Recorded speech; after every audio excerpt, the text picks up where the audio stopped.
Welcome back. The story continues. Page 41 talks with the relations. She was learning the lessons of how to use human senses, and the laughter felt good as it rolled from her lips and made her belly jiggle. Her heart was feeling the warmth of friendship, and her skin was tingling from the spray of water.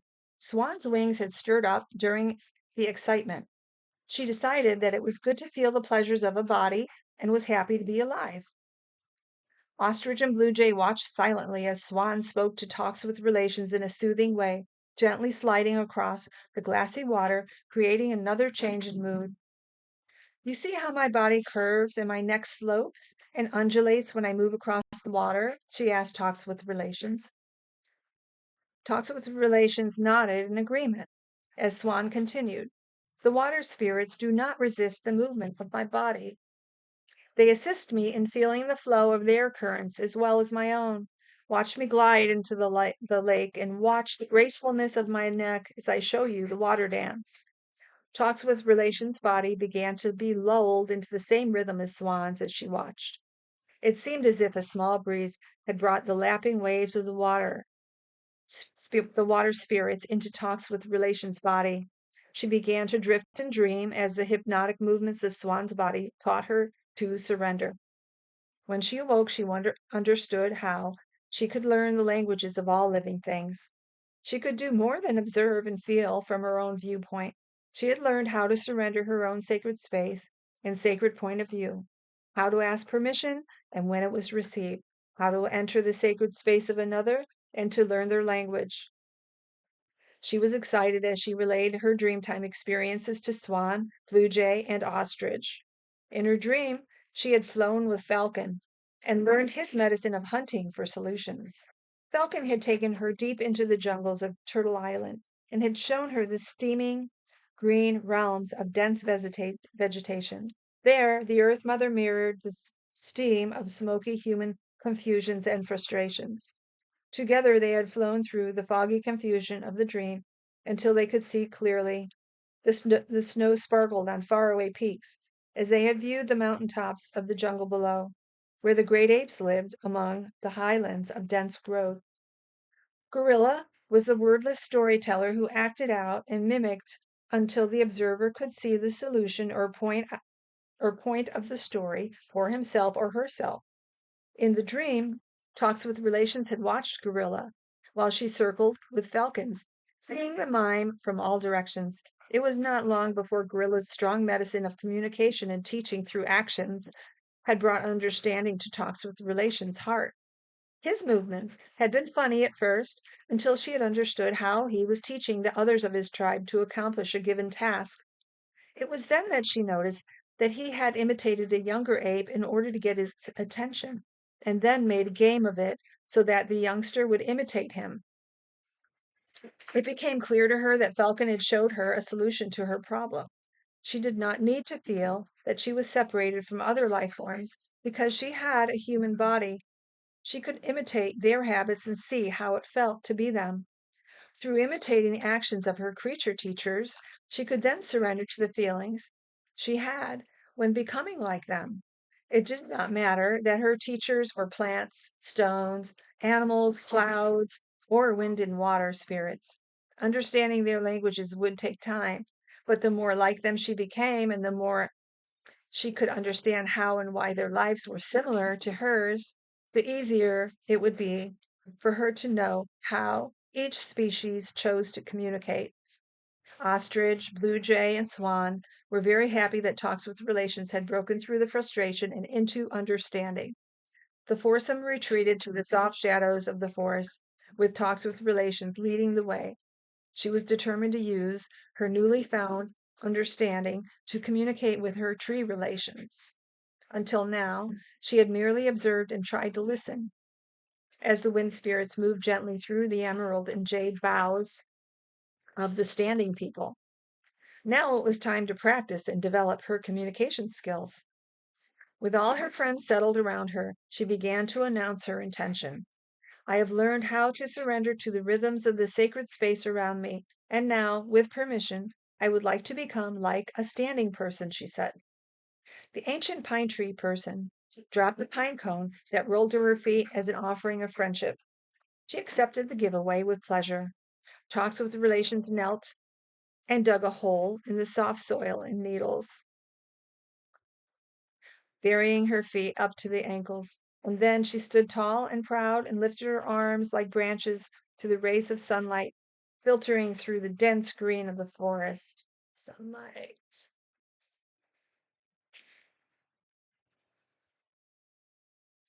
Silence enveloped all of those gathered as she closed her eyes and became a human tree. It was then that she heard the voices of the standing people come from their wooden hearts and speak to hers. Our language is heard through the heart, not the ears. We speak of all we see in a place, for we are the silent observers of the earth. Our roots draw deeply from the well of love found in our Earth Mother's soil, and our limbs reach higher every day to seek the light of Grandfather Sun. We are the living balance between Mother Earth and Father Sky, female and male, receiving and giving. Of all life forms, we are the closest in makeup to the human beings because we show them how to honor the balance of heaven and earth within themselves. We show them, through example, how to be the silent observers of life, how to stand tall, and how to give and receive. Though nothing stirred in the forest, no breeze blew through the boughs of these tree people, Talks with Relations heard the voice of ancient redwood. It pointed out to her that, with her arms arched upward, her body created two circles. The circles formed a figure 8. The upper circle met the lower circle in her heart, with the upper one encircling the Sky Nation, and the lower one connecting her to the center of the Earth Mother. It was as if she was standing on top of one circle and holding the other one above her, using her body as the cross connection between the two. These are the two medicine wheels of life, Redwood said. The human beings, like the tree people, have the ability to be the balance between the earth and the sky. When the two-leggeds reach for the most they can be, the sky wheel brings the messages of the spirit world to them through their human hearts. The earth wheel allows the plants, stones, animals, and elements of nature to be the Earth Mother's teachers and interpreters of those spiritual messages.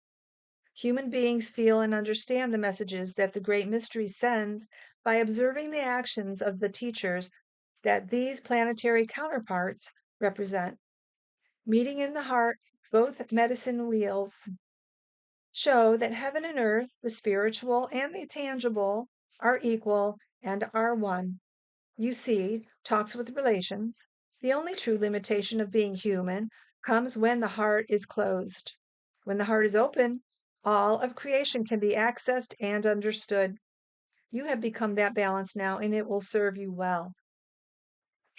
The memory of that time and the lessons learned filled the mother of nature's body with a warm feeling, gently bringing her back to the moment. The orange glow that had reflected Grandfather Sun's light on her eyelids had changed to a deeper salmon color, signaling that this sun was nearly at its end. She could hear the trout jumping for flies in the melodious brook. She could smell the first wafts of night blooming jasmine, and she tasted the moisture that was collecting on the stones at the water's edge. Inside her mind, pictures of these changes were dancing with hundreds of other perceptions. She could hear the faint snore of fox who had fallen asleep, and the scratching of centipede's many legs against the cottonwood trunk. Yes, she thought, I have learned well. Truth speaks to me now in hundreds of ways, through all the senses of body, heart, mind, and spirit. I can feel the rhythms of the animals' feet through the soil as they approach the water for their evening drink. I can feel the light of stars even before they poke holes in the purple blanket of the early evening sky. Life sends me flutters of feelings deep in my belly with every rhythmic change around me, and I feel those changes inside me, for I am an extension of it all. With her eyes still closed, talks with relations gently and quietly, reached for the stone person she had hanging around her neck by a thong. The rock had a natural hole in it that had been created by the constant dripping of water over hundreds of passing suns and sleeps. The stone person's name was Onio, or Song. This special medicine stone still sang to her and recorded all her heart felt and all she experienced, reminding her of the history she was creating by being alive. The natural hole in Onio's body was a sign that the rock was a protection stone. Because the hole was created by water, the stone helped talks with relations to stay in touch with her feelings and to be aware if danger was present. Talks with Relations' body was made of the same minerals as the rock and therefore helped her stay in tune with the heartbeat of the Earth Mother. The Stone People, being the libraries of Earth history, had been very helpful when she had learned their language. Through her journeys, she had come to understand the markings on their bodies in much the same way she had learned the languages of the Standing People. Through the Stone People, she had come to understand that all forces in nature have cycles and that these cycles are present in the growth of all things. She had been able to review the history of all that had happened on Earth, and she was shown the natural evolution of all life forms as the stones had recorded it. The shell cousins from the seas had taught her to listen to the rhythms of the tides and to her own body cycles. The cloud people had shown her the faces and forms of all things in the natural world. When one of the various children of earth was in danger, the face of the one who called for help would take form in the clouds. The clan chiefs of air, earth, water, and fire had blended and separated in her presence to teach her the spontaneous forces of creation found in nature. With this knowing system firmly rooted in her heart, Talks with Relations was able to command the weather, bringing life giving rains or new lava flows to maintain the balance needed on the planet. Learning the truth is a continuous adventure and brings with it a constant source of fulfillment, she mused. I have been blessed with the hunger to learn, the joy of discovery, and the desire to serve my kin. I have learned the languages of every part of the Earth tribe. Each day I discover the caring and compassion that allows me to learn more.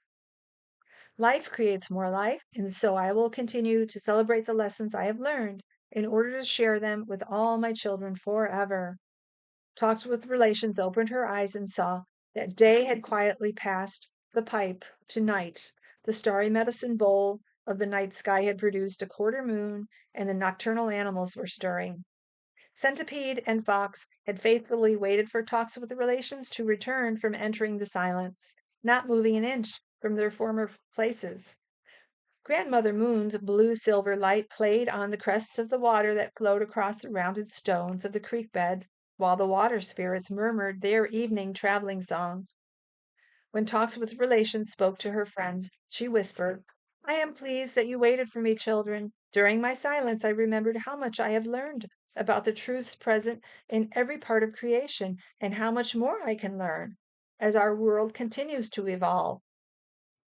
Centipede curled herself into a ball and rolled down the log to be closer to Talks with Relations. Mother, maybe your gathering wisdom is similar to my growing legs, she whispered. I may be growing extra legs because I am becoming older and wiser. I suppose that each of our relations has some way to measure the distance they travel on this good red road of life. Talks with Relations replied, Yes, many legs. We all have our unique ways to gather wisdom, but the way we share our languages and our understanding is the key to our common growth as a planetary family.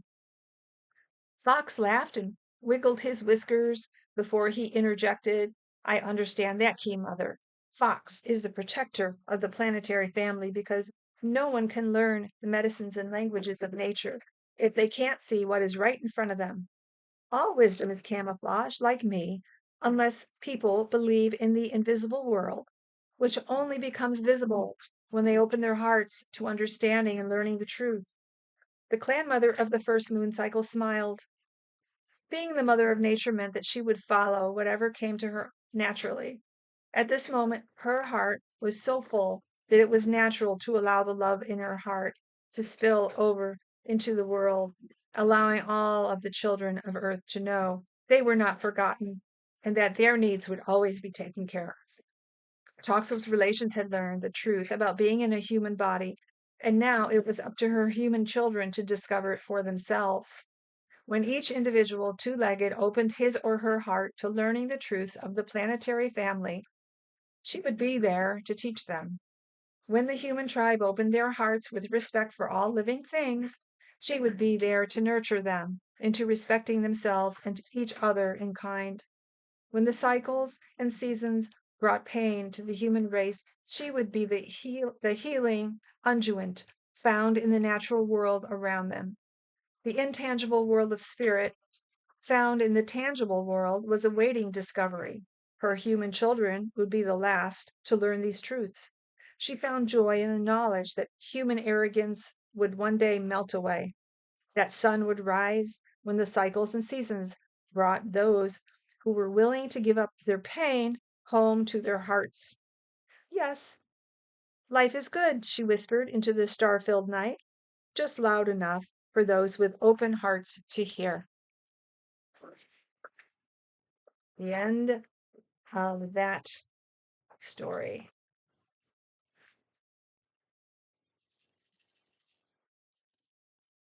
Thank you for listening.